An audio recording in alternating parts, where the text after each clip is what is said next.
Finally, America is back again.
Thank you.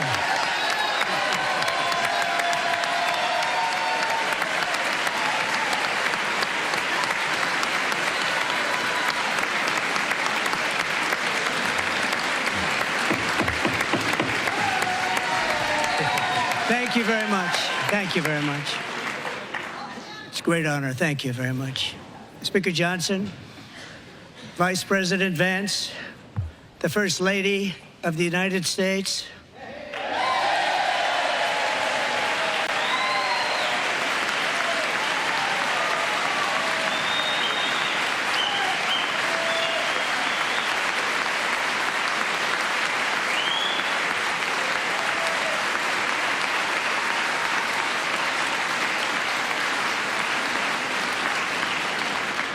members of the United States Congress, thank you very much.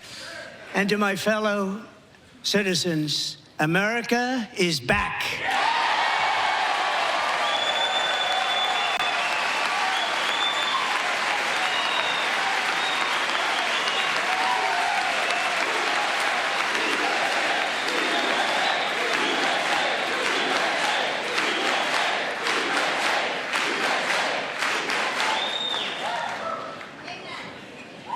6 weeks ago, I stood beneath the dome of this Capitol and proclaimed the dawn of the golden age of America.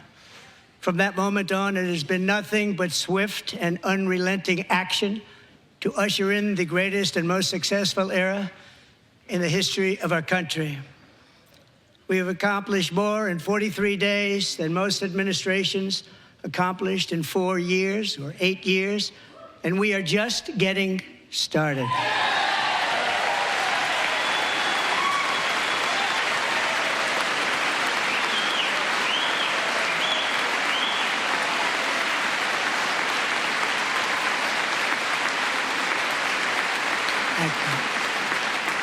I return to this chamber tonight to report that America's momentum is back, our spirit is back, our pride is back, our confidence is back, and the American dream is surging bigger and better than ever before.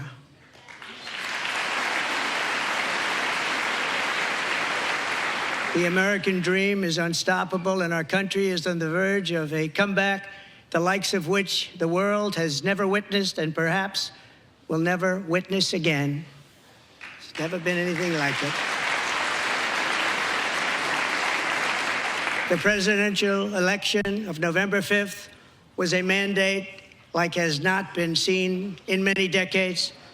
We won all 7 swing states, giving us an electoral college victory of 312 votes.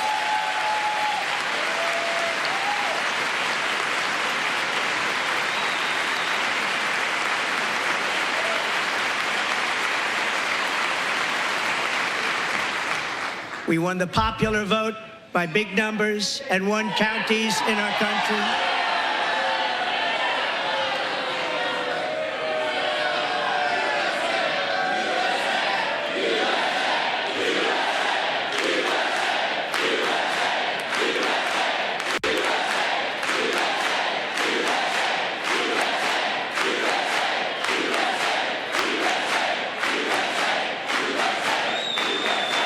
And won counties in our country, 2,700 to 525, on a map that reads almost completely red for Republican.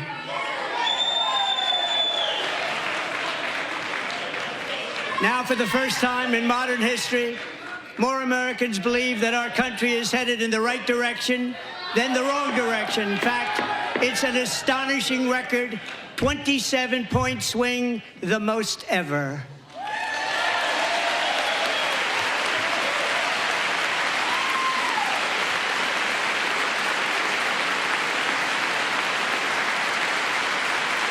Likewise, small business optimism saw its single largest one-month gain ever recorded, a 41-point jump.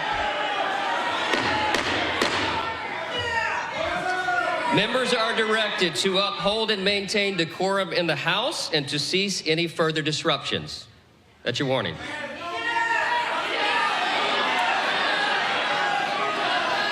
Members are engaging in willful and continuing breach of decorum, and the chair is prepared to direct the Sergeant-at-Arms to restore order to the joint session.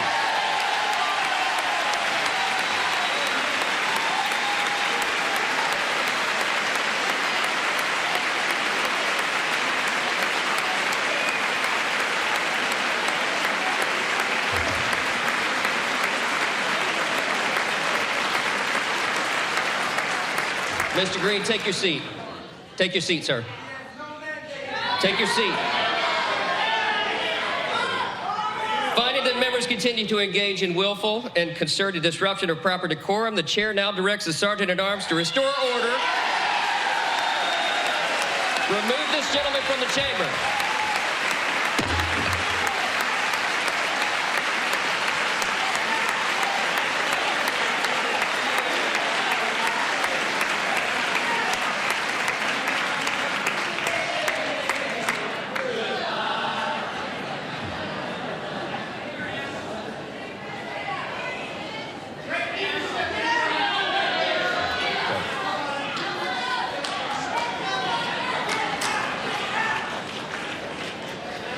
Members are directed to uphold and maintain decorum in the House. Mr. President, you continue. Thank you. Over the past 6 weeks, I have signed nearly 100 executive orders and taken more than 400 executive actions, a record, to restore common sense, safety, optimism, and wealth all across our wonderful land. The people elected me to do the job, and I'm doing it.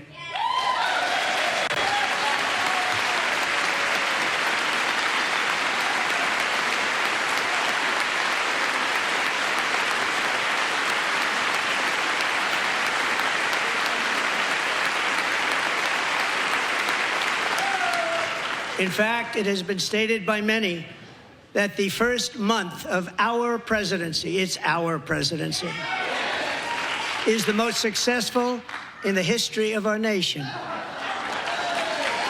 By many.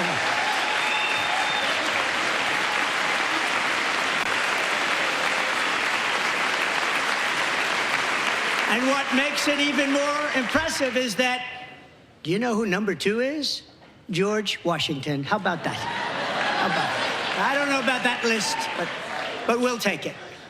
Within hours of taking the oath of office, I declared a national emergency on our southern border, and I deployed the U.S. military and Border Patrol to repel the invasion of our country. And what a job they've done. As a result, illegal border crossings last month were by far the lowest ever recorded, ever.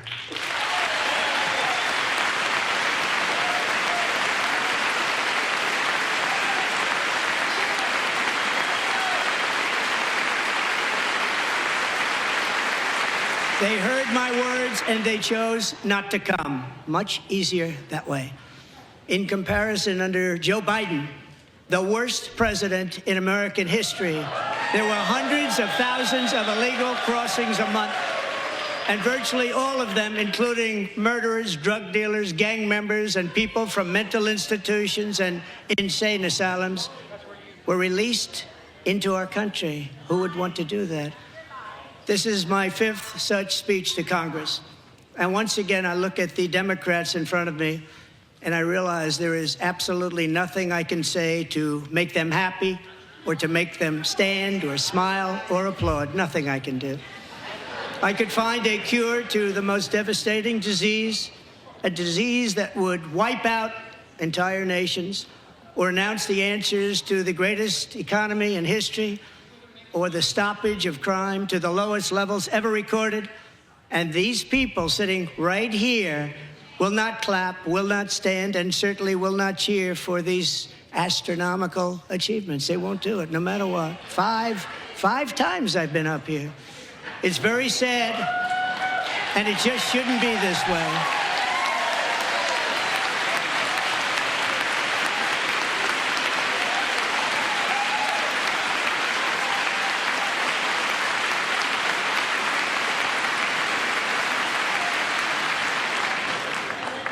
So Democrats sitting before me, for just this one night, why not join us in celebrating so many incredible wins for America? For the good of our nation, let's work together and let's truly make America great again.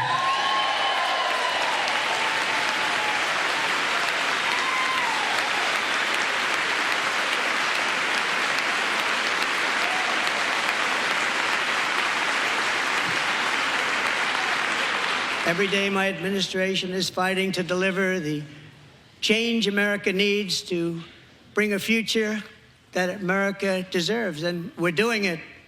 This is a time for big dreams and bold action. Upon taking office, I imposed an immediate freeze on all federal hiring, a freeze on all new federal regulations, and a freeze on all foreign aid.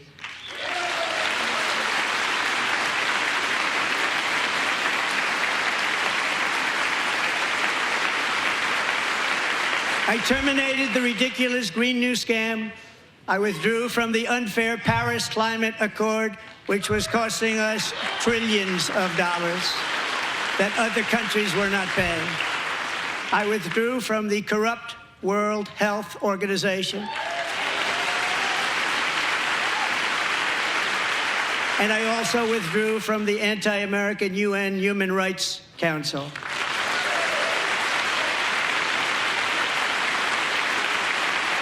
We ended all of Biden's environmental restrictions that were making our country far less safe and totally unaffordable. And importantly, we ended the last administration's insane electric vehicle mandate, saving our auto workers and companies from economic destruction.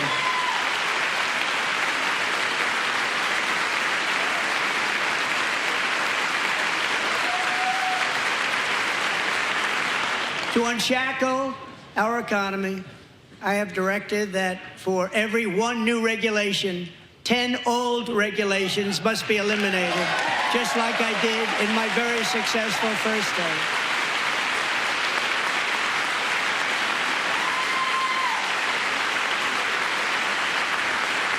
And in that first term, we set records on ending unnecessary rules and regulations like no other president had done before. We ordered all federal workers to return to the office. They will either show up for work in person or be removed from their job.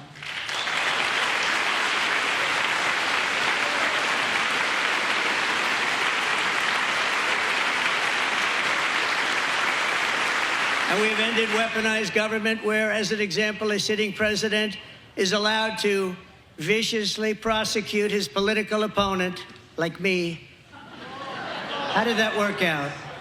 Not too good. Not too good.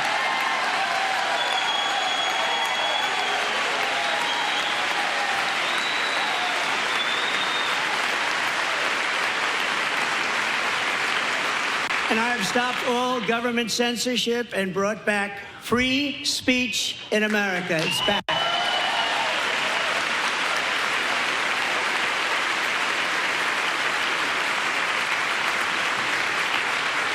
And 2 days ago, I signed an order making English the official language of the United States of America.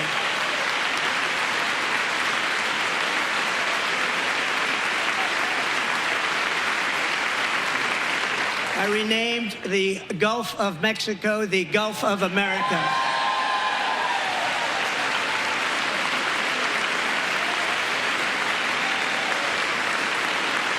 And likewise, I renamed, for a great president, William McKinley, Mount McKinley again. Beautiful Alaska. We love Alaska. We've ended the tyranny of so-called diversity, equity, and inclusion policies all across the entire federal government and indeed the private sector and our military. And our country will be woke no longer.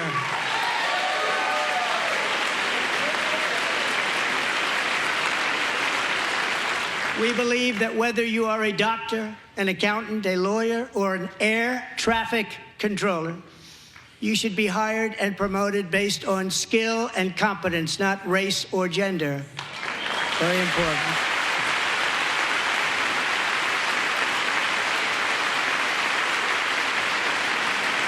You should be hired based on merit. And the Supreme Court, in a brave and very powerful decision, has allowed us to do so. Thank you. Thank you very much. Thank you. We have removed the poison of critical race theory from our public schools, and I signed an order making it the official policy of the United States government that there are only two genders, male and female.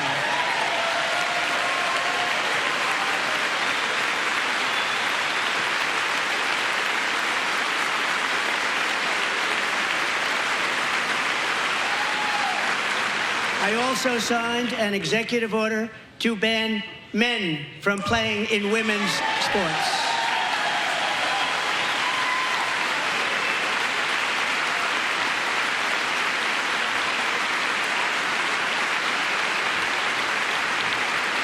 Three years ago, Peyton McNabb was an all-star high school athlete, one of the best, preparing for a future in college sports.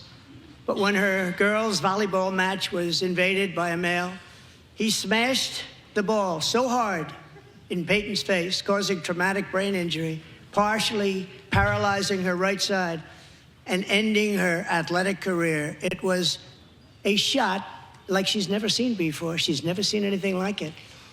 Peyton is here tonight in the gallery, and Peyton, from now on, schools will kick the men off the girls' team, or they will lose all federal funding.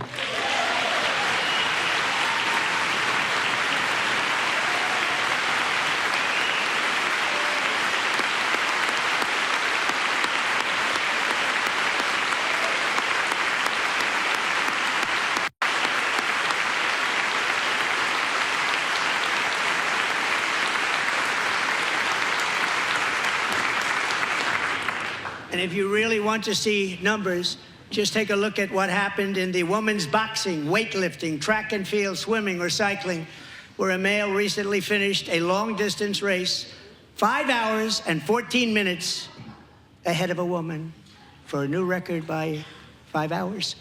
Broke the record by 5 hours.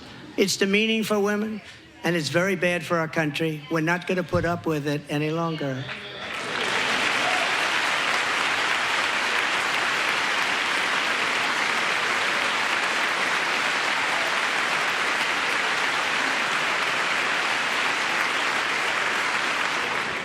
What I have just described is only a small fraction of the common sense revolution that is now, because of us, sweeping the entire world.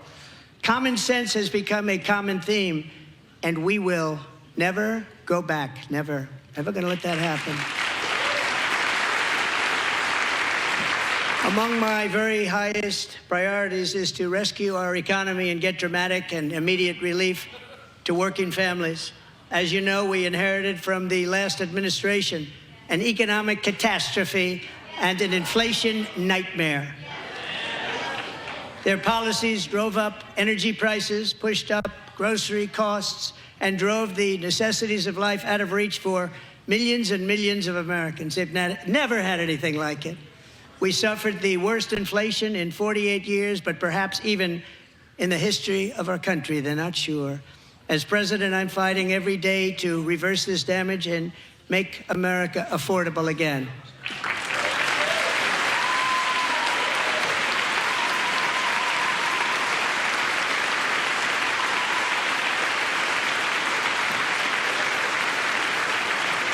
Joe Biden especially let the price of eggs get out of control.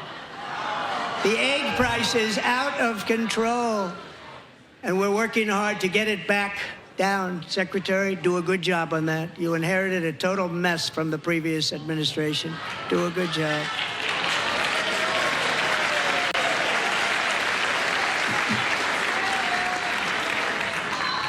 A major focus of our fight to defeat inflation is rapidly reducing the cost of energy.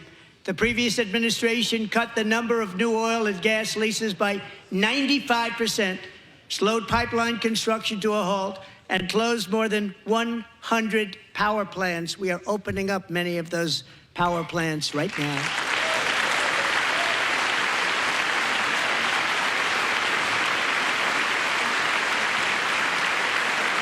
And frankly, we have never seen anything like it. That's why on my first day in office, I declared a national energy emergency. As you've heard me say many times, we have more liquid gold under our feet than any nation on earth, and by far. And now I fully authorize the most talented team ever assembled to go and get it. It's called Drill, Baby, Drill.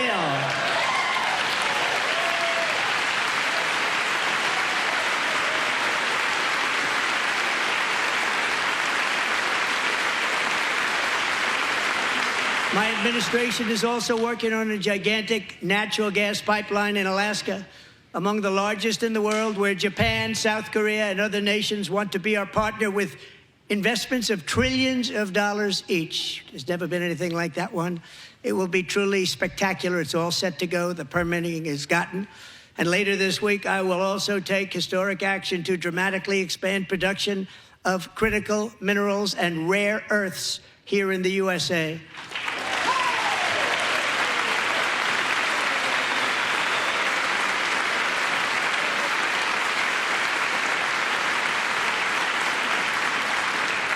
To further combat inflation, we will not only be reducing the cost of energy, but will be ending the flagrant waste of taxpayer dollars.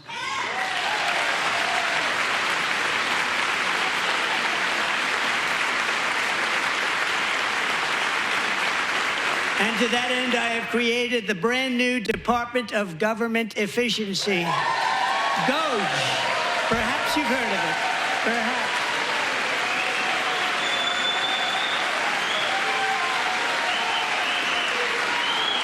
Which is headed by Elon Musk, who is in the gallery tonight.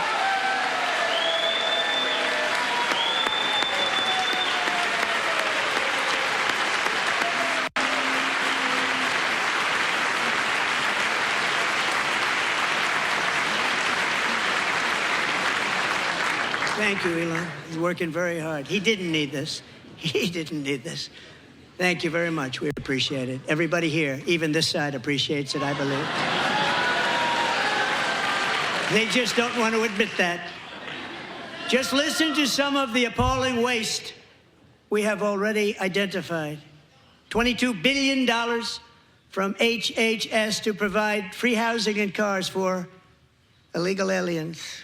$45 million for diversity, equity, and inclusion scholarships in Burma.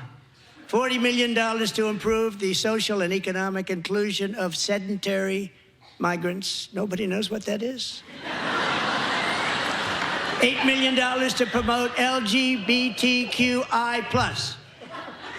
in the African nation of Lesotho, which nobody has ever heard of. $60 million for indigenous peoples and Afro-Colombian empowerment in Central America. $60 million. $8 million for making mice transgender. This is real.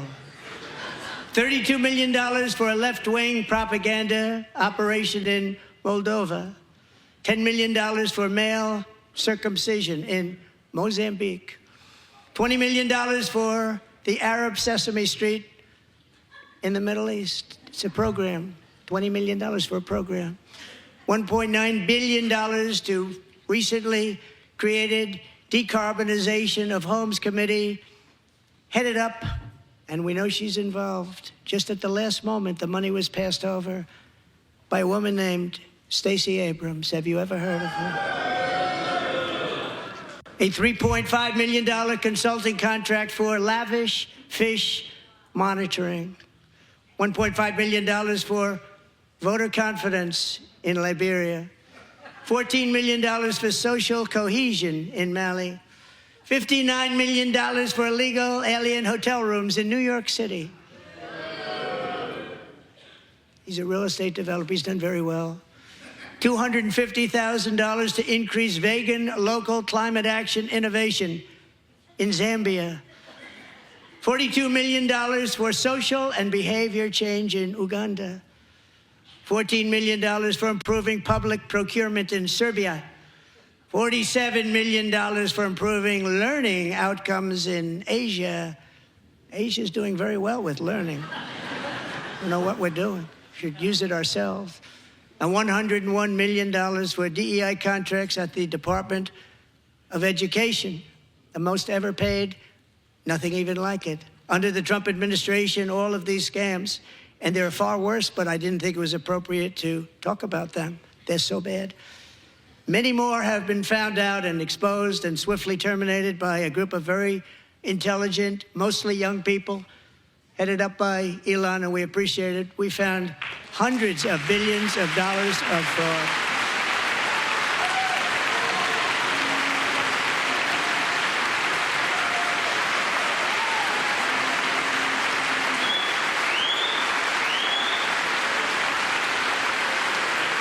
And we've taken back the money and reduced our debt to fight inflation and other things. Taken back a lot of that money. We got it just in time. This is just the beginning. The Government Accountability Office, a federal government office, has estimated annual fraud of over $500 billion in our nation, and we are working very hard to stop it. We're going to. We're also identifying shocking levels of incompetence and probable fraud in the Social Security program for our seniors, and that our seniors and people that we love rely on. Believe it or not, government databases list 4.7 million Social Security members from people aged 100 to 109 years old.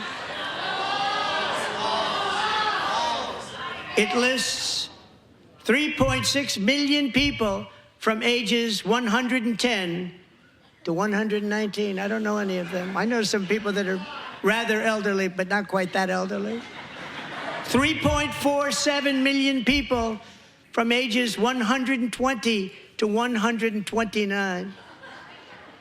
3.9 million people from ages 130 to 139.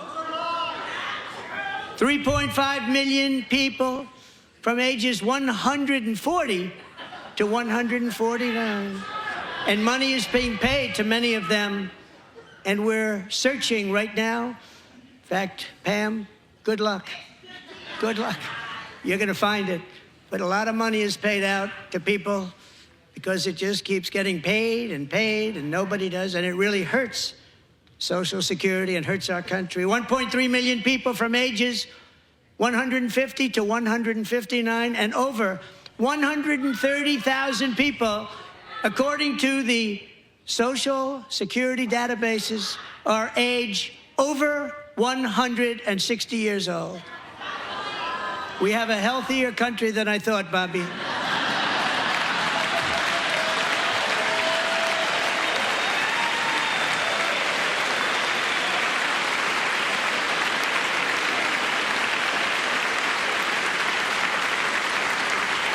Including, to finish, 1,039 people between the ages of 220 and 229, one person between the age of 240 and 249, and one person is listed at 360 years of age.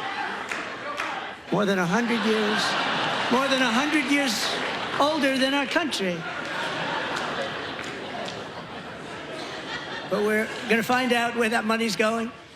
And it's not going to be pretty. By slashing all of the fraud, waste, and theft we can find, we will defeat inflation, bring down mortgage rates, lower car payments and grocery prices, protect our seniors, and put more money in the pockets of American families.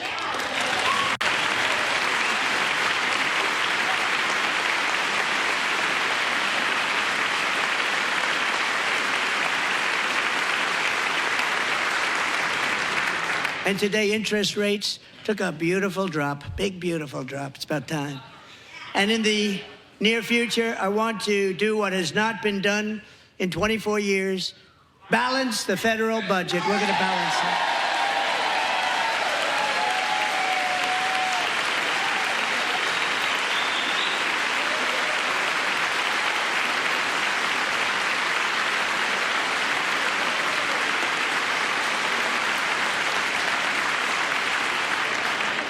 With that goal in mind, we have developed in great detail what we are calling the Gold Card, which goes on sale very, very soon. For $5 million, we will allow the most successful job-creating people from all over the world to buy a path to U.S. citizenship. It's like the green card, but better and more sophisticated. And these people will have to pay tax in our country. They won't have to pay tax from where they came. The money that they've made, you wouldn't want to do that, but they have to pay tax, create jobs. They'll also be taking people out of colleges and paying for them so that we can keep them in our country instead of having them being forced out. Number one, at the top school, as an example, being forced out and not being allowed to stay and create tremendous numbers of jobs and great success for a company out there. So while we take out the criminals, killers, traffickers, and child predators who are allowed to enter our country under the open border policy of these people, the Democrats, the Biden administration, the open border insane policies that you've allowed to destroy our country, we will now bring in brilliant, hardworking, job-creating people. They're going to pay a lot of money, and we're going to reduce our debt with that money.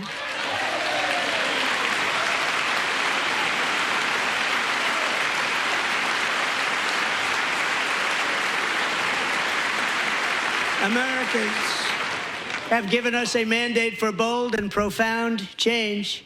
For nearly 100 years, the federal bureaucracy has grown until it has crushed our freedoms, ballooned our deficits, and held back America's potential in every possible way. The nation founded by pioneers and risk-takers now drowns under millions and millions of pages of regulations and debt. Approvals that should take 10 days to get instead take 10 years, 15 years, and even 20 years before you're rejected. Meanwhile, we have hundreds of thousands of federal workers who have not been showing up to work. My administration will reclaim power from this unaccountable bureaucracy, and we will restore true democracy to America again.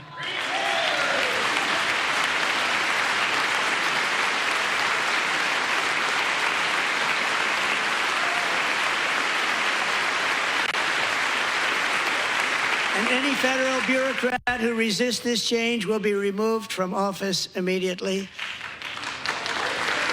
Because we are draining the swamp. It's very simple. And the days of rule by unelected bureaucrats are over.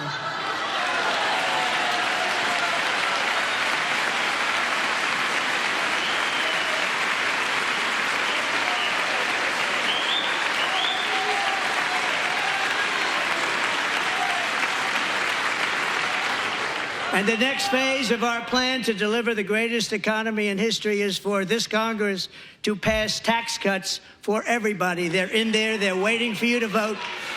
And I'm sure that the people on my right, I don't mean the Republican right, but my right here, I'm sure you're going to vote for those tax cuts, because otherwise I don't believe the people will ever vote you into office. So I'm doing you a big favor by telling you that. But I know this group is going to be voting for the tax cuts.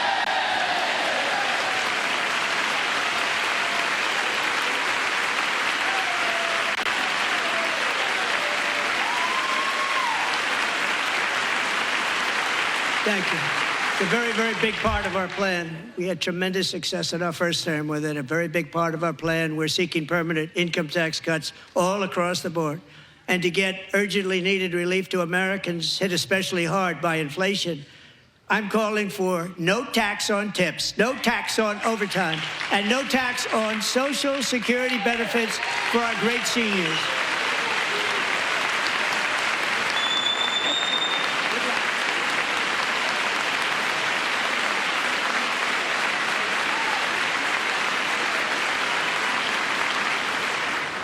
And I also want to make interest payments on car loans tax deductible, but only if the car is made in America.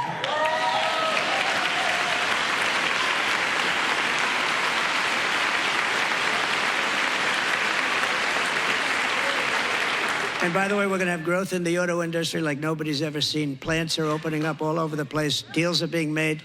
Never seen. That's a combination of the election win and tariffs. It's a beautiful word, isn't it? That, along with our other policies, will allow our auto industry to absolutely boom. It's going to boom.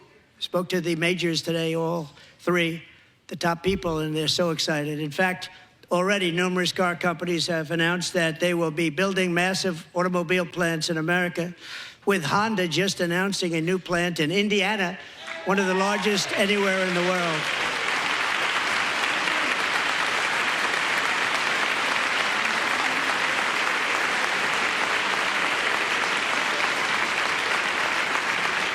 And this has taken place since our great victory on November 5th, a date which will hopefully go down as one of the most important in the history of our country.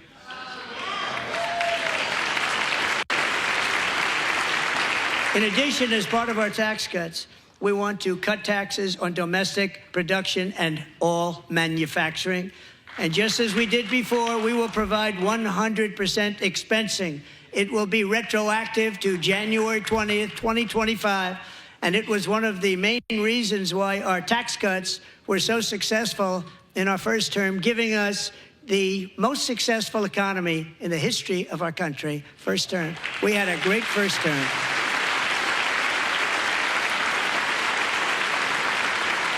If you don't make your product in America, however, under the Trump administration, you will pay a tariff, and in some cases, a rather large one. Other countries have used tariffs against us for decades, and now it's our turn to start using them against those other countries. On average, the European Union, China, Brazil, India, Mexico, and Canada, have you heard of them? And countless other nations charge us tremendously higher tariffs than we charge them. It's very unfair. India charges us auto tariffs higher than 100%. China's average tariff on our products is twice what we charge them. And South Korea's average tariff is 4 times higher. Think of that, 4 times higher. And we give so much help militarily and in so many other ways to South Korea. But that's what happens. This is happening by friend and foe. This system is not fair to the United States and never was. And so on April 2nd, I wanted to make it April 1st, but I didn't want to be accused of April Fool's Day. That's not, just one day was cost us a lot of money. But we're going to do it in April. I'm a very superstitious person. April 2nd, reciprocal tariffs kick in. And whatever they tariff us, other countries, we will tariff them. That's reciprocal, back and forth. Whatever they tax us, we will tax them. If they do non-monetary tariffs to keep us out of their market, then we will do non-monetary barriers to keep them out of our market. There's a lot of that, too. They don't even allow us in their market. We will take in trillions and trillions of dollars and create jobs like we have never seen before. I did it with China, and I did it with others, and the Biden administration couldn't do anything about it because there was so much money they couldn't do anything about it. We have been ripped off for decades by nearly every country on earth, and we will not let that happen any longer.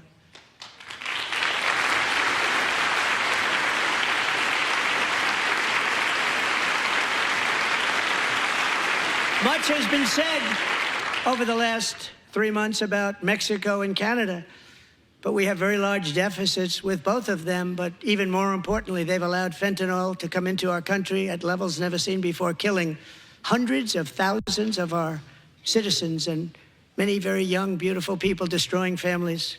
Nobody's ever seen anything like it. They are, in effect, receiving subsidies of hundreds of billions of dollars. We pay subsidies to Canada and to Mexico of hundreds of billions of dollars, and the United States will not be doing that any longer. We're not going to do it any longer. Thanks to our America First policies we're putting into place, we have had $1.7 trillion of new investment in America in just the past few weeks. The combination of the election and our economic policies that people of SoftBank, one of the most brilliant anywhere in the world, announced a $200 billion investment.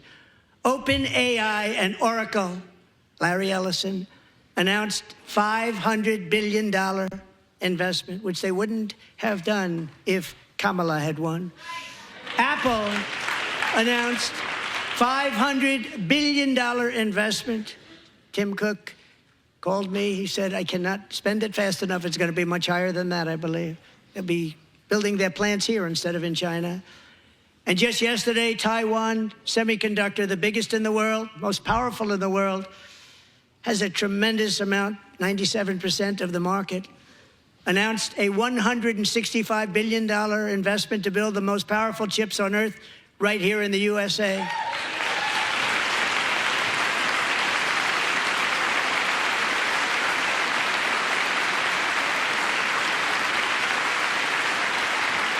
And we're not giving them any money. Your CHIPS Act is a horrible, horrible thing. We give hundreds of billions of dollars, and it doesn't mean a thing. They take our money and they don't spend it. All that meant to them, we're giving them no money. All that was important to them was they didn't want to pay the tariffs, so they came and they're building, and many other companies are coming. We don't have to give them money. We just want to protect our businesses and our people. And they will come because they won't have to pay tariffs if they build in America. So it's very amazing. You should get rid of the CHIP Act, and whatever's left over, Mr. Speaker, you should use it to reduce debt or any other reason you want to.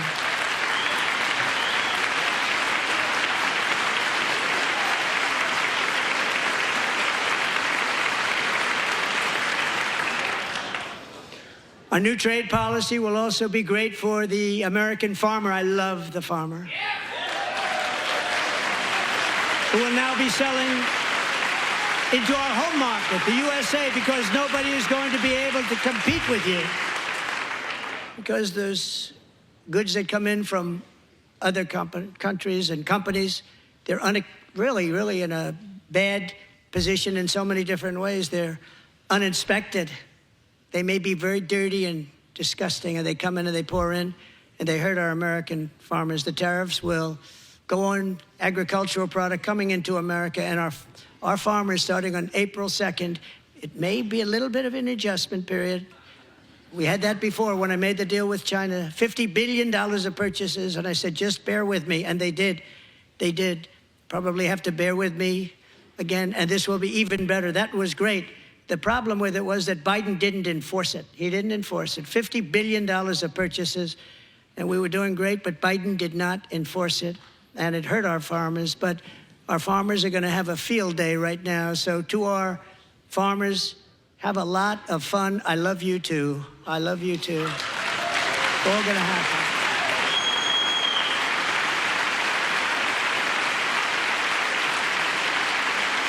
And I have also imposed a 25% tariff on foreign aluminum, copper, lumber, and steel, because if we don't have, as an example, steel and lots of other things, we don't have a military, and frankly, we just won't have a country very long. Here today is a proud American steelworker, fantastic person from Decatur, Alabama, Jeff Denard. Has been working at the same steel plant for 27 years in a job that has allowed him to serve as the captain of his local volunteer fire department, raise 7 children with his beautiful wife, Nicole, and over the years provide a loving home for more than 40 foster children. So great, Jeff.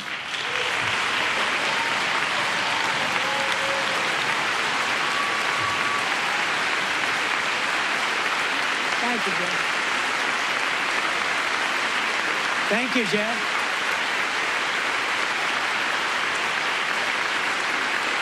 Stories like Jeff's remind us that tariffs are not just about protecting American jobs.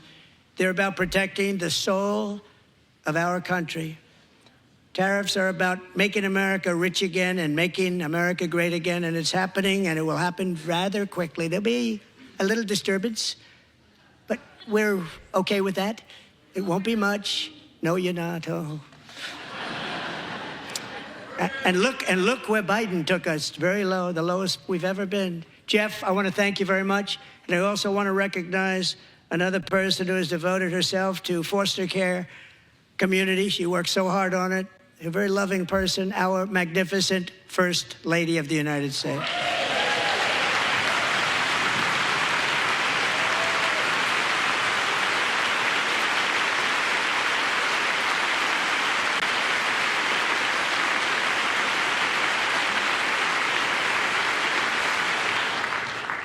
Melania's work has yielded incredible results, helping prepare our nation's future leaders as they enter the workforce. Our First Lady is joined by 2 impressive young women, very impressive. Haley Ferguson, who benefited from the First Lady's Fostering the Future initiative and is poised to complete her education and become a teacher. And Elliston Berry, who became a victim of an illicit deepfake image produced by a peer. With Elliston's help, the Senate just passed the Take It Down Act, and this is so important. Thank you very much, John. John Thune, thank you. Stand up, John.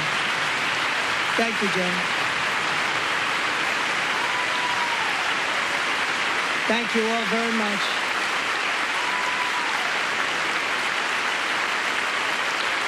Thank you. And thank you to John Thune and the Senate. Great job. To criminalize the publication of such images online is a terrible, terrible thing. And once it passes the House, I look forward to signing that bill into law. Thank you. And I'm going to use that bill for myself, too, if you don't mind. Because nobody gets treated worse than I do online. Nobody. That's great. Thank you very much to the Senate. Thank you. But if we truly care about protecting Americans' children, no step is more crucial than securing America's borders. Over the past 4 years, 21 million people poured into the United States. Many of them were murderers, human traffickers, gang members, and other criminals from the streets of dangerous cities all throughout the world. Because of Joe Biden's insane and very dangerous open border policies, they are now strongly embedded in our country, but we are getting them out and getting them out fast.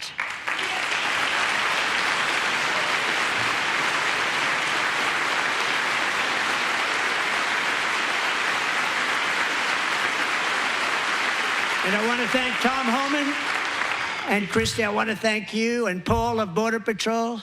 I want to thank you. What a job they've all done. Everybody, Border Patrol, ICE, law enforcement in general is incredible. We have to take care of our law enforcement. Have to. Last year,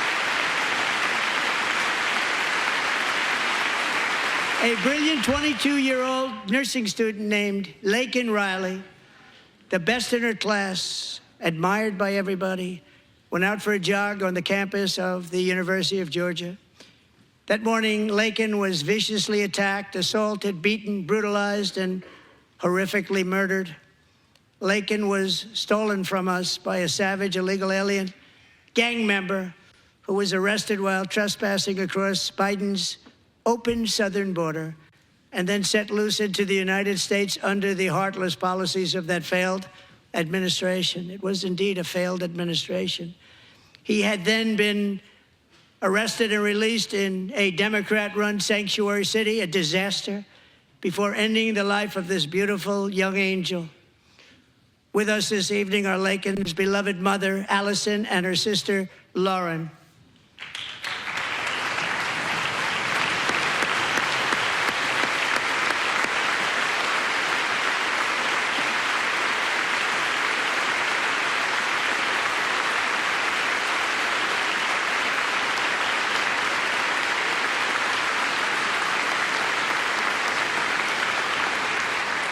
Last year, I told Laken's grieving parents that we would ensure their daughter would not have died in vain. That's why the very first bill I signed into law as your 47th president mandates the detention of all dangerous criminal aliens who threaten public safety. It's a very strong, powerful act.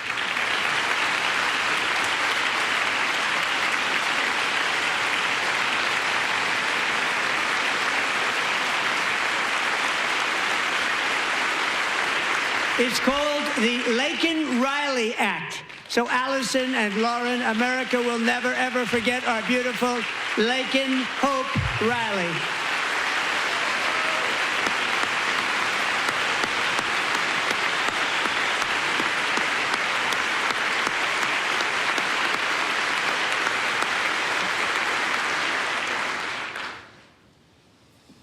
Thank you very much. Since taking office, my administration has launched the most sweeping border and immigration crackdown in American history, and we quickly achieved the lowest numbers of illegal border crossers ever recorded. Thank you.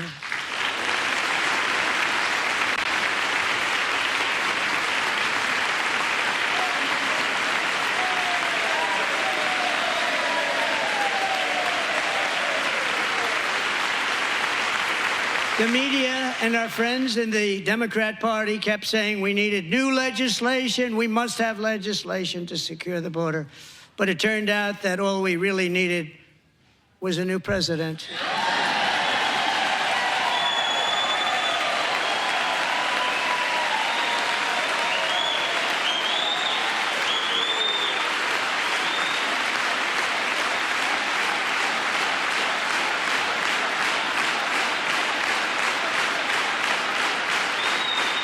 Thank you. Joe Biden didn't just open our borders, he flew illegal aliens over them to overwhelm our schools, hospitals, and communities throughout the country. Entire towns like Aurora, Colorado, and Springfield, Ohio, buckled under the weight of the migrant occupation and corruption like nobody's ever seen before. Beautiful towns destroyed. Now, just as I promised in my inaugural address, we are achieving the great liberation of America.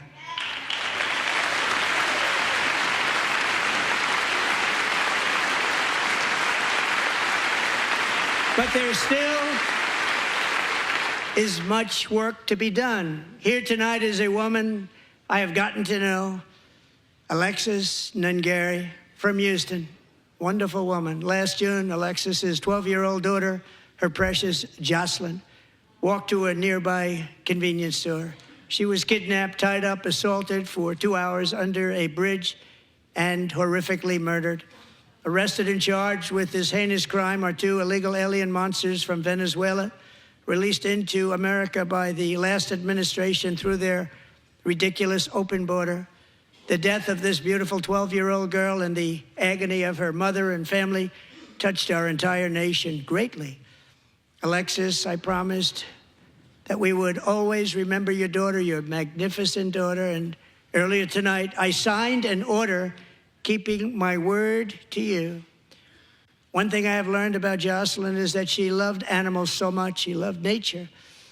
Across Galveston Bay, from where Jocelyn lived in Houston, you will find a magnificent national wildlife refuge, a pristine, peaceful, 34,000-acre sanctuary for all of God's creatures on the edge of the Gulf of America. Alexis, moments ago, I formally renamed that refuge in loving memory of your beautiful daughter, Jocelyn. So, Mr. Vice President, if you would, may I have the order?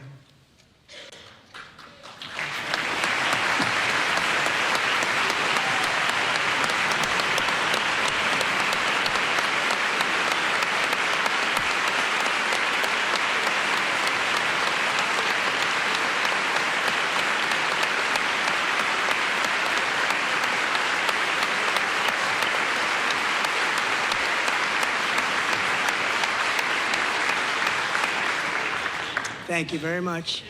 All three savages charged with Jocelyn and Lakin's murders were members of the Venezuelan prison gang, the toughest gang, they say, in the world, known as Tren de Aragua. 2 weeks ago, I officially designated this gang, along with MS-13 and the bloodthirsty Mexican drug cartels, as foreign terrorist organizations.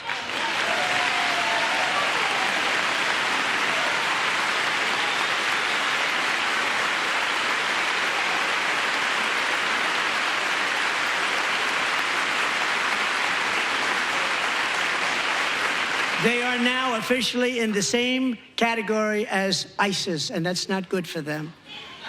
Countless thousands of these terrorists were welcomed into the U.S. by the Biden administration. But now every last one will be rounded up and forcibly removed from our country, or, if they're too dangerous, put in jails, standing trial in this country, because we don't want them to come back ever. With us this evening is a warrior on the front lines of that battle, Border Patrol Agent Roberto Ortiz. Great guy.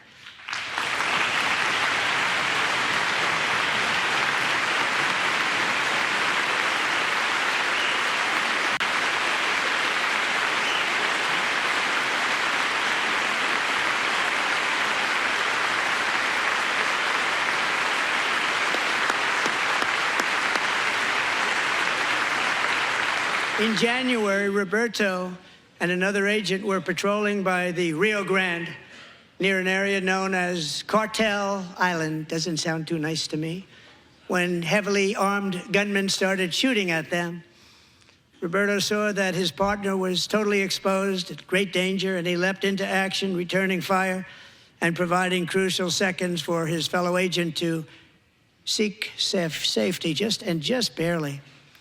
I have some of the prints of that event, and it was not good. Agent Ortiz, we salute you for your great courage and for your line of fire that you took, and for the bravery that you showed. We honor you, and we will always honor you. Thank you, Roberto, very much.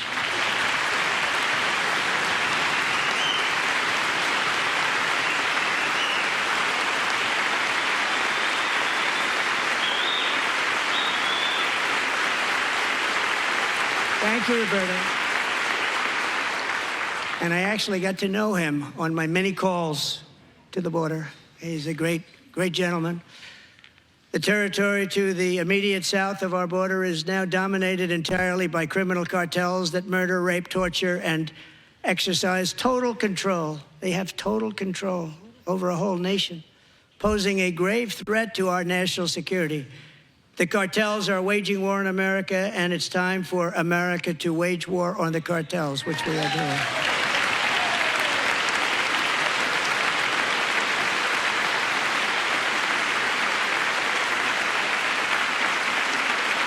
Five nights ago, Mexican authorities, because of our tariff policies being imposed on them, think of this, handed over to us 29 of the biggest cartel leaders in their country. That has never happened before. They want to make us happy. First time ever. But we need Mexico and Canada to do much more than they've done, and they have to stop the fentanyl and drugs pouring into the USA. They're going to stop it.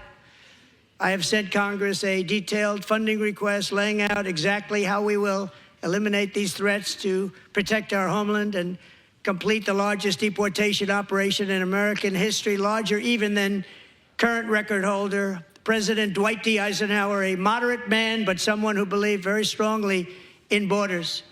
Americans expect Congress to send me this funding without delay so I can sign it into law. So, Mr. Speaker, John Thune, both of you, I hope you're going to be able to do that, Mr. Speaker. Thank you. Mr. Leader, thank you. Thank you very much. And let's get it to me. I'll sign it so fast, you won't even believe it.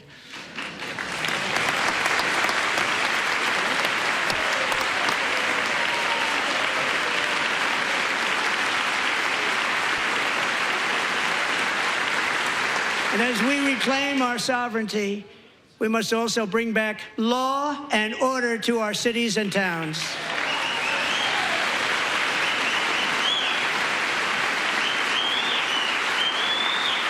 In recent years, our justice system has been turned upside down by radical left lunatics. Many jurisdictions virtually ceased enforcing the law against dangerous repeat offenders while weaponizing law enforcement against political opponents like me. My administration has acted swiftly and decisively to restore fair, equal, and impartial justice under the constitutional rule of law, starting at the FBI and the DOJ. Pam, good luck. Cash, wherever you may be, good luck. Good luck. Pam Bondi, good luck. So important. Going to do a great job. Cash, thank you. Thank you, Cash.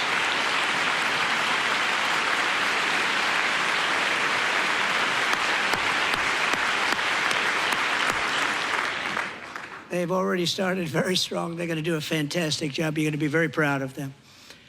We're also once again giving our police officers the support, protection, and respect they so dearly deserve. They have to get it. They have such a hard, dangerous job, but we're going to make it less dangerous.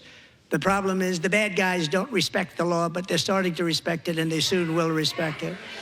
This also includes our great fire departments throughout the country. Our firemen and women are unbelievable people, and we'll never forget them. And besides that, they voted for me in record numbers, so I have no choice.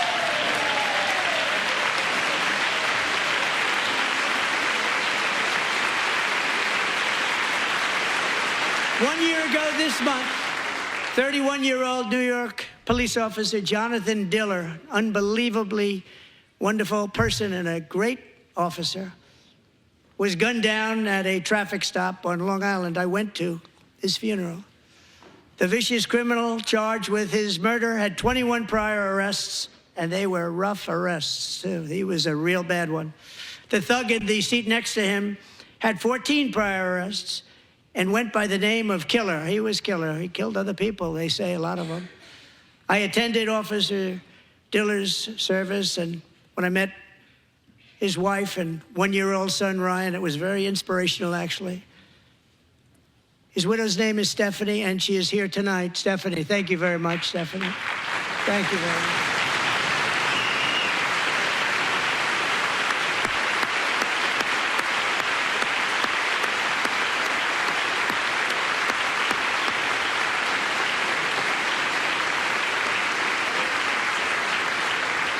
Stephanie, we're going to make sure that Ryan knows his dad was a true hero, New York's finest, and we're going to get these cold-blooded killers and repeat offenders off our streets, and we're going to do it fast.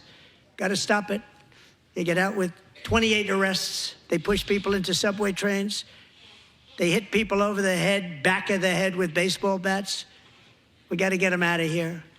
I've already signed an executive order requiring a mandatory death penalty for anyone who murders a police officer.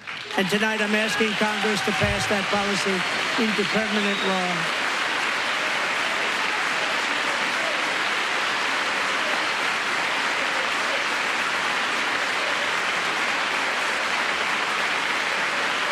I'm also asking for a new crime bill getting tough on repeat offenders while enhancing protections for America's police officers so they can do their jobs without fear of their lives being totally destroyed. They don't want to be killed. We're not going to let them be killed. Joining us in the gallery tonight is a young man who truly loves our police. His name is DJ Daniel. He is 13 years old, and he has always dreamed of becoming a police officer.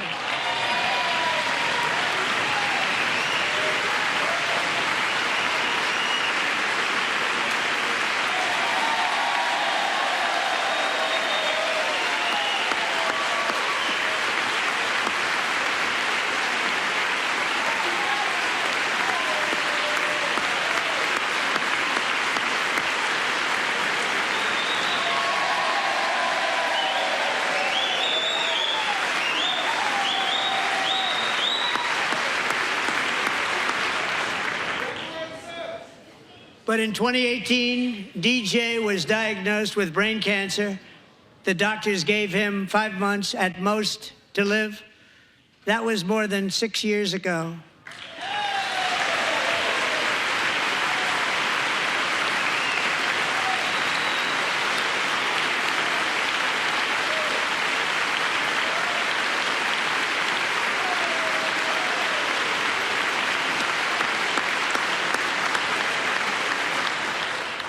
Since that time, DJ and his dad have been on a quest to make his dream come true, and DJ has been sworn in as an honorary law enforcement officer, actually a number of times. The police love him, the police departments love him. And tonight, DJ, we're going to do you the biggest honor of them all. I am asking our new Secret Service Director, Sean Curran, to officially make you an agent of the United States Secret Service.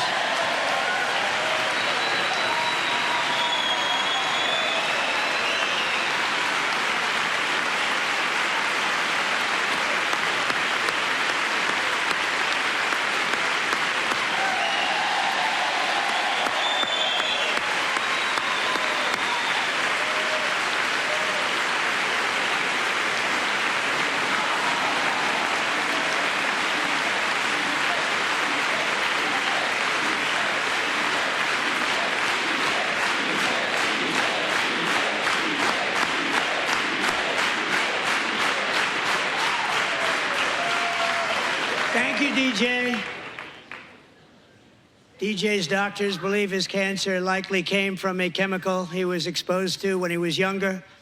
Since 1975, rates of child cancer have increased by more than 40%. Reversing this trend is one of the top priorities for our new presidential commission to make America healthy again, chaired by our new Secretary of Health and Human Services, Robert F. Kennedy, Jr.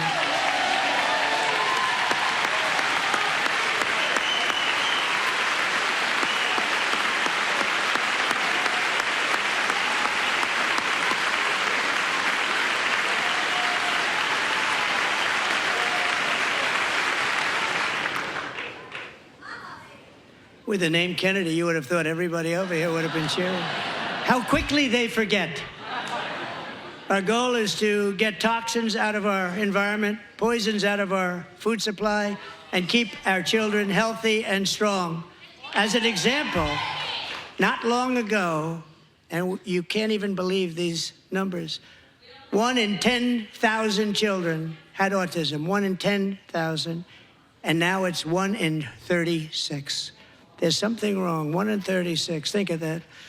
So we're going to find out what it is, and there's nobody better than Bobby and all of the people that are working with you. You have the best to figure out what is going on. Okay, Bobby, good luck. It's a very important job. Thank you.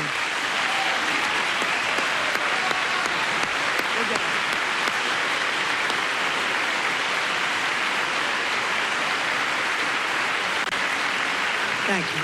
My administration is also working to protect our children from toxic ideologies in our schools.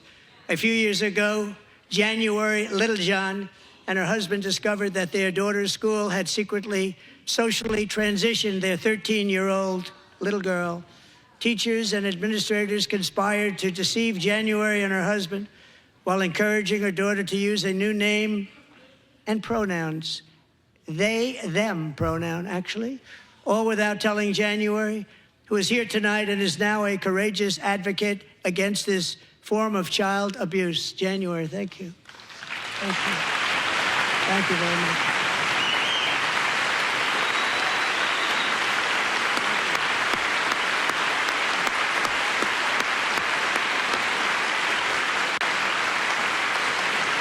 Thank you.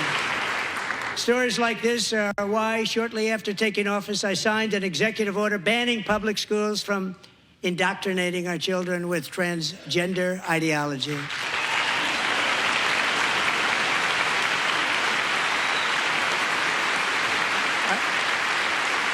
I also signed an order to cut off all taxpayer funding to any institution that engages in the sexual mutilation of our youth.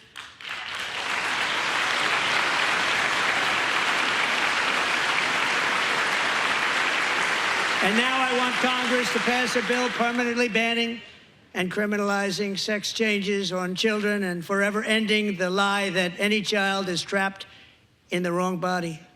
This is a big lie.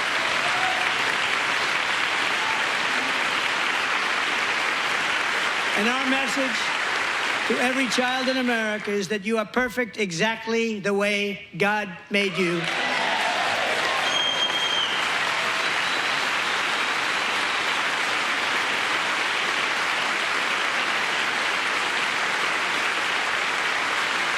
Because we're getting wokeness out of our schools and out of our military, and it's already out, and it's out of our society. We don't want it. Wokeness is trouble. Wokeness is bad. It's gone. It's gone. And we feel so much better for it, don't we? Don't we feel better?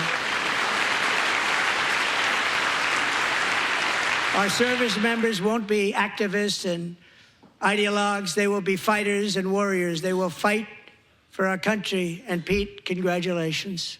Secretary of Defense, congratulations.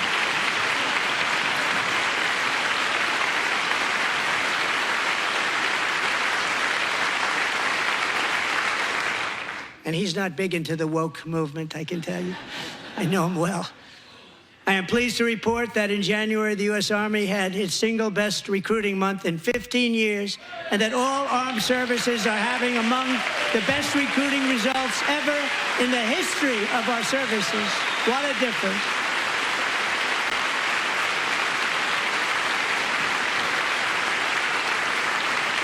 And you know, it was just a few months ago where the results were exactly the opposite. We couldn't recruit anywhere. We couldn't recruit.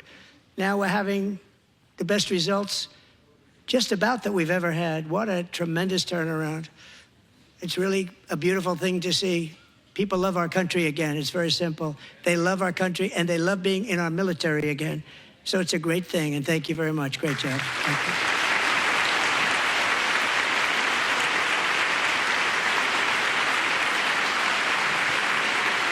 We're joined tonight by a young man, Jason Hartley, who knows the weight of that call of duty. Jason's father, grandfather, and great-grandfather all wore the uniform. Jason tragically lost his dad, who was also a Los Angeles County Sheriff's deputy when he was just a boy, and now he wants to carry on the family legacy of service. Jason is a senior in high school, a six-letter varsity athlete, a really good athlete, they say, a brilliant student with a 4.46, that's good, GPA. And his greatest dream is to attend the U.S. Military Academy at West Point.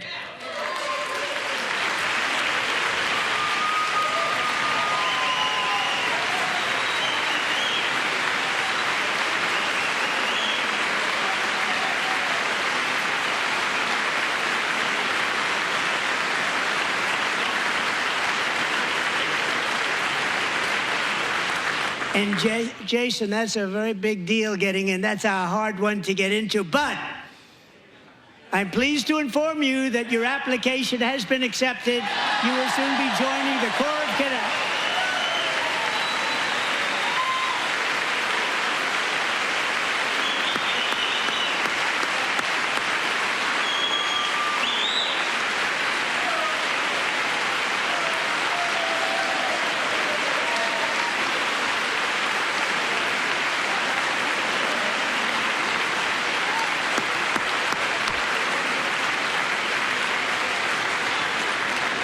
Thank you. Jason, you're going to be on the long gray line, Jason. As Commander-in-Chief, my focus is on building the most powerful military of the future. As a first step, I'm asking Congress to fund a state-of-the-art Golden Dome missile defense shield to protect our homeland, all made in the USA.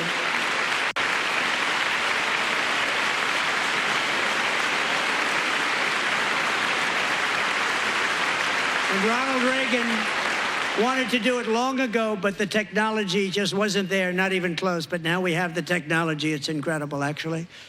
And other places, they have it. Israel has it. Other places have it. And the United States should have it too, right, Tim, right? They should have it too. So I want to thank you. But it's a very, very important. This is a very dangerous world. We should have it. We want to be protected, and we're going to protect our citizens like never before.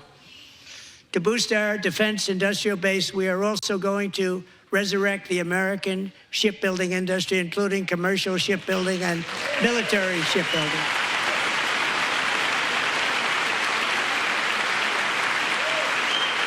And for that purpose, I am announcing tonight that we will create a new Office of Shipbuilding in the White House and offer special tax incentives to bring this industry home to America where it belongs. We used to make so many ships. We don't make them anymore very much, but we're going to make them very fast, very soon. It will have a huge impact. To further enhance our national security, my administration will be reclaiming the Panama Canal, and we've already started doing it.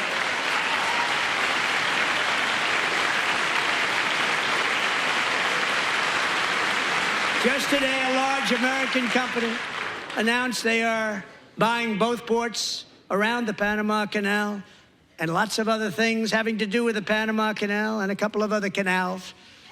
The Panama Canal was built by Americans for Americans, not for others, but others could use it. But it was built at tremendous cost of American blood and treasure. 38,000 workers died building the Panama Canal. They died of malaria. They died of snake bites and mosquitoes. Not a nice place to work. They paid them very highly to go there, knowing there was a 25% chance that they would die. The most expensive project also that was ever built in our country's history, if you bring it up to modern day costs. It was given away by the Carter administration for $1, but that agreement has been violated very severely. We didn't give it to China. We gave it to Panama, and we're taking it back.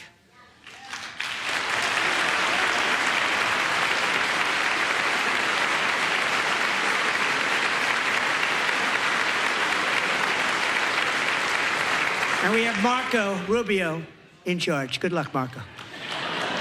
Now, we know who to blame if anything goes wrong. Marco's been amazing, and he's going to do a great job. Think of it, he got 100 votes. You know, he was approved with actually 99, but the 100th was this gentleman, and I feel very certain. So let's assume he got 100 votes, and I'm either very, very happy about that or I'm very concerned about it. But he's already proven. I mean, he's a great gentleman. He's respected by everybody, and we appreciate you voting for Marco. He's going to do a fantastic job. Thank you. Thank you. He's doing a great job. Great job. And I also have a message tonight for the incredible people of Greenland. We strongly support your right to determine your own future. And if you choose, we welcome you into the United States of America. We need Greenland for national security and even international security, and we're working with everybody involved to try and get it. But we need it really for international world security. And I think we're going to get it. One way or the other, we're going to get it. We will keep you safe. We will make you rich, and together we will take Greenland to heights like you have never thought possible before. It's a very small population, but very, very large piece of land and very, very important for military security. America is once again standing strong against the forces of radical Islamic terrorism. 3.5 years ago, ISIS terrorists killed 13 American service members and countless others in the Abbey Gate bombing during the disastrous and incompetent withdrawal from Afghanistan. Not that they were withdrawing, it was the way they withdrew. Perhaps the most embarrassing moment in the history of our country. Tonight, I am pleased to announce that we have just apprehended the top terrorist responsible for that atrocity, and he is right now on his way here to face the swift sword of American justice.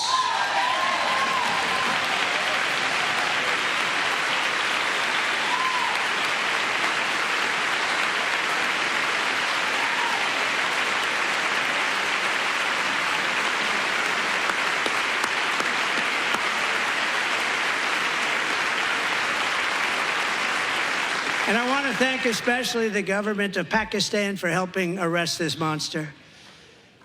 This was a very momentous day for those 13 families who I actually got to know very well, most of them, whose children were murdered, and the many people that were so badly, over 42 people, so badly injured on that fateful day in Afghanistan. What a horrible day. Such incompetence was shown that when Putin saw what happened, I guess he said, wow, maybe this is my chance. That's how bad it was. Should have never happened. Grossly incompetent people. I spoke to many of the parents and loved ones, and they're all in our hearts tonight. Just spoke to them on the phone. We had a big call. Every one of them called, and everybody was on the line, and they did nothing but cry with happiness. They were very happy. As happy as you can be under those circumstances. Their child, brother, sister, son, daughter was killed for no reason whatsoever. In the Middle East, we're bringing back our hostages from Gaza. In my first term, we achieved one of the most groundbreaking peace agreements in generations, the Abraham Accords.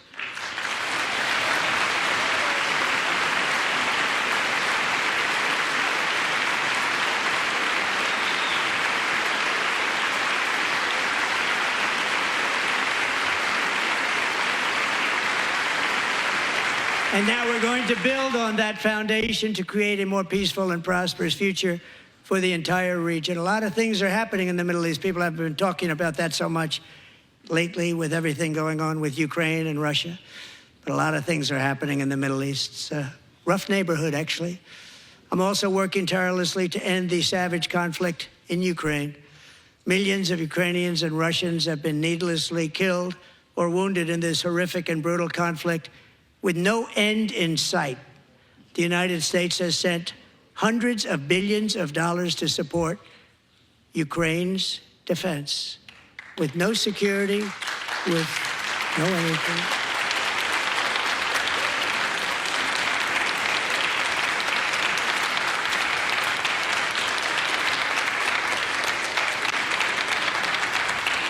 Do you want to keep it going for another 5 years? Yeah, you would say Pocahontas says yes.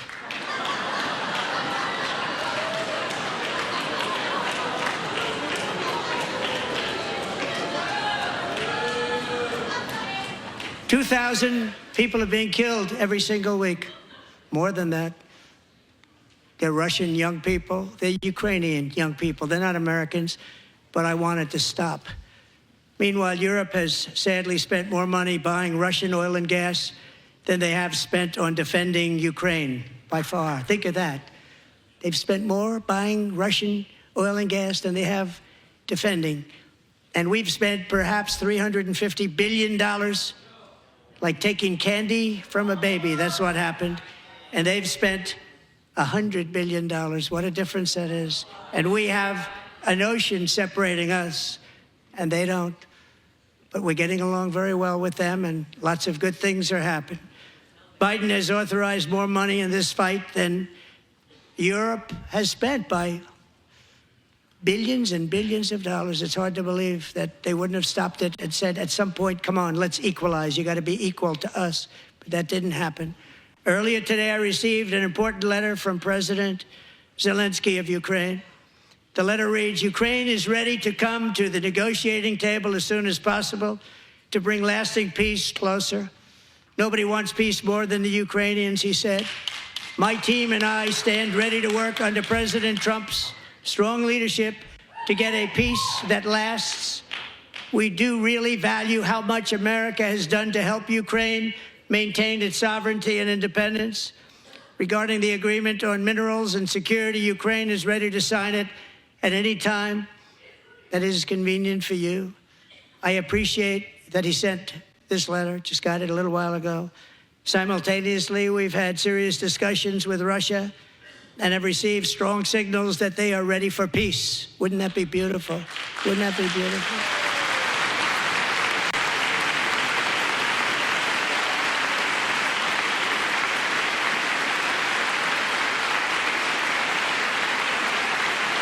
Wouldn't that be beautiful?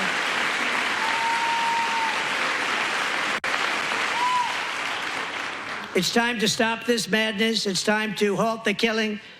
It's time to end this senseless war. If you want to end wars, you have to talk to both sides. Nearly 4 years ago, amid rising tensions, a history teacher named Mark Fogel was detained in Russia and sentenced to 14 years in a penal colony. Rough stuff. The previous administration barely lifted a finger to help him. They knew he was innocent, but they had no idea where to begin. But last summer, I promised his 95-year-old mother, Malphine, that we would bring her boy safely back home. After 22 days in office, I did just that, and they are here tonight.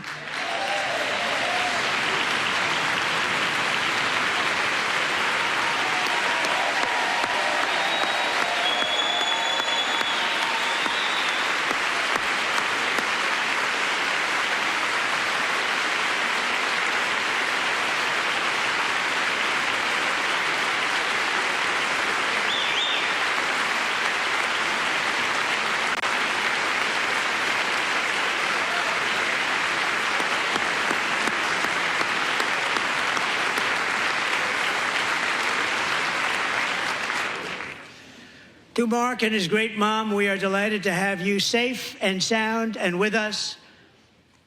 As fate would have it, Mark Fogel was born in a small rural town in Butler, Pennsylvania. Have you heard of it? Where his mother has lived for the past 78 years. I just happened to go there last July 13th for a rally. That was not pleasant. And that is where I met his beautiful mom right before I walked onto that stage. And I told her I would not forget what she said about her son. And I never did I? Never forgot. Less than 10 minutes later, at that same rally, gunfire rang out, and a sick and deranged assassin unloaded 8 bullets from his sniper's perch into a crowd of many thousands of people. My life was saved by a fraction of an inch, but some were not so lucky. Corey Comparator was a firefighter, a veteran, a Christian, a husband, a devoted father, and above all, a protector. When the sound of gunshots pierced the air, it was a horrible sound. Corey knew instantly what it was and what to do. He threw himself on top of his wife and daughters and shielded them from the bullets with his own body. Corey was hit really hard. You know the story from there. He sacrificed his life to save theirs. 2 others, very fine people, were also seriously hit. But thankfully, with the help of 2 great country doctors, we thought they were gone and they were saved. So those doctors had great talent. We're joined by Corey's wife, Helen, who was his high school sweetheart, and their 2 beloved daughters, Allison and Kaylee. Thank you.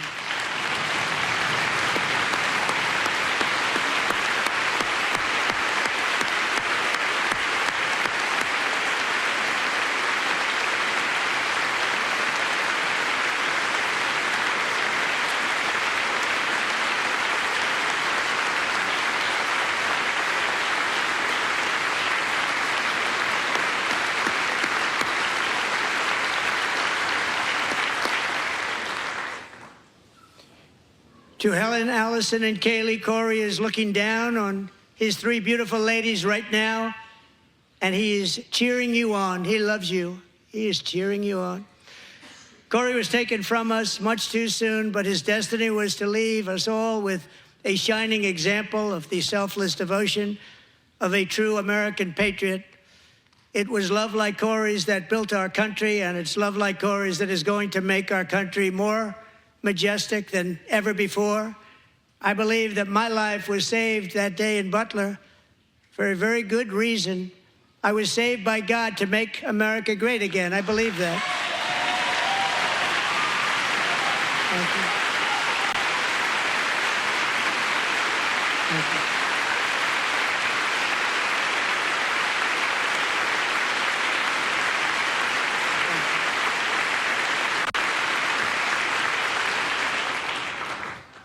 Thank you very much. From the patriots of Lexington and Concord to the heroes of Gettysburg and Normandy, from the warriors who crossed the Delaware to the trailblazers who climbed the Rockies, and from the legends who soared at Kitty Hawk to the astronauts who touched the moon, Americans have always been the people who defied all odds, transcended all dangers, made the most extraordinary sacrifices, and did whatever it took to defend our children, our country, and our freedom.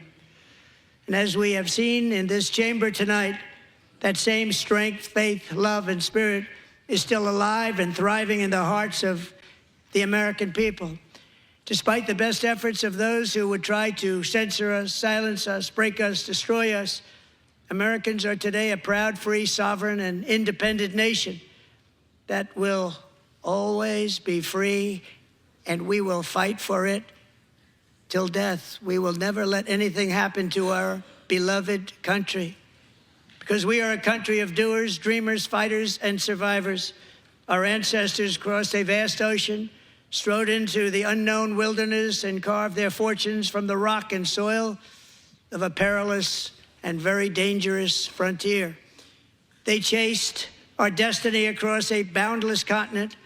They built the railroads, laid the highways, and graced the world with American marvels like the Empire State Building, the mighty Hoover Dam, and the towering Golden Gate Bridge. They lit the world with electricity, broke free of the force of gravity, fired up the engines of American industry, vanquished the communists, fascists, and Marxists all over the world, and gave us countless modern wonders sculptured out of iron, glass, and steel.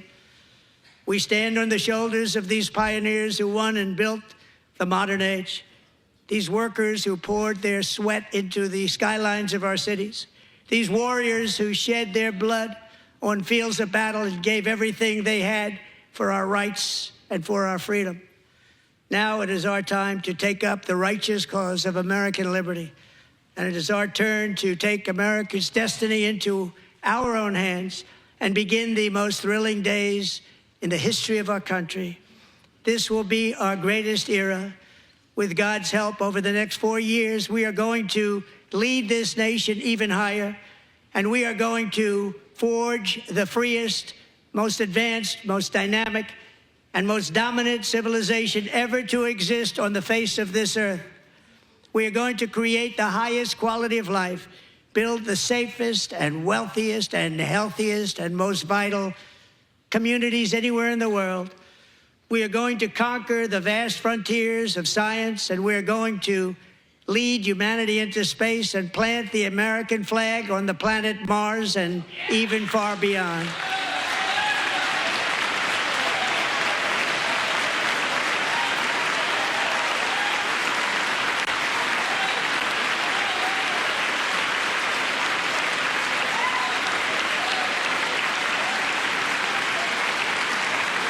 And through it all, we are going to rediscover the unstoppable power of the American spirit.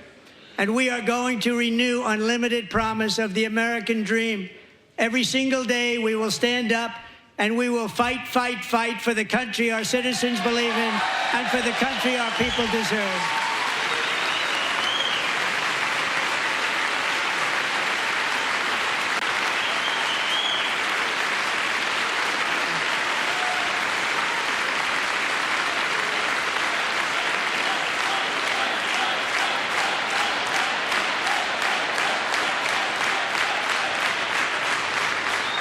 My fellow Americans, get ready for an incredible future because the golden age of America has only just begun. It will be like nothing that has ever been seen before. Thank you, God bless you, and God bless America.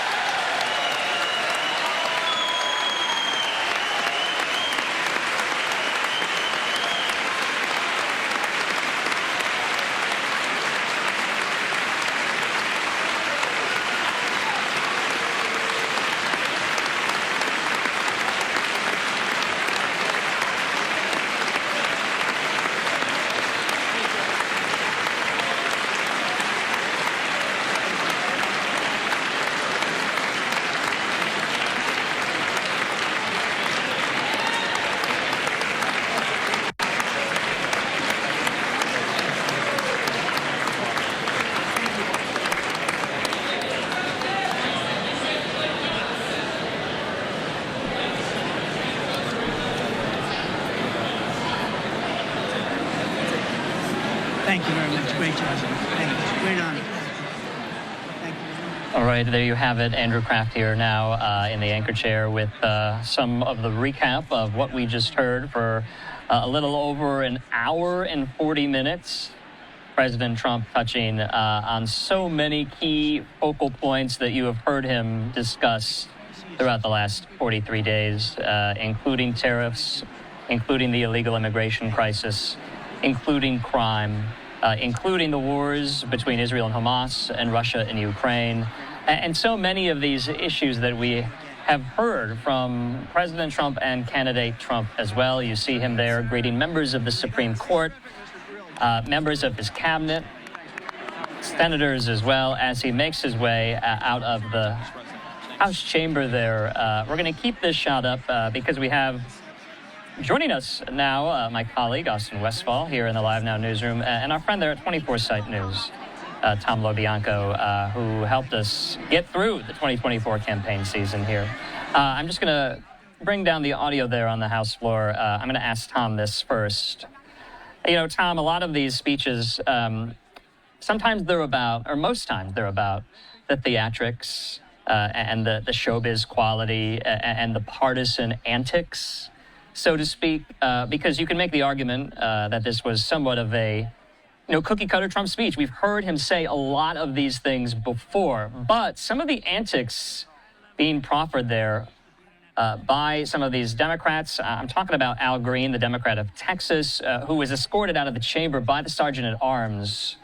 Does that redound to Democrats in their favor at all? You and I have discussed so. My fellow black people and Asians, did you listen to the billions and the billions of dollars that was sent to your countries? But we cannot see all this money in our country. So America will urge you to do more investigation to know where this money was actually sent.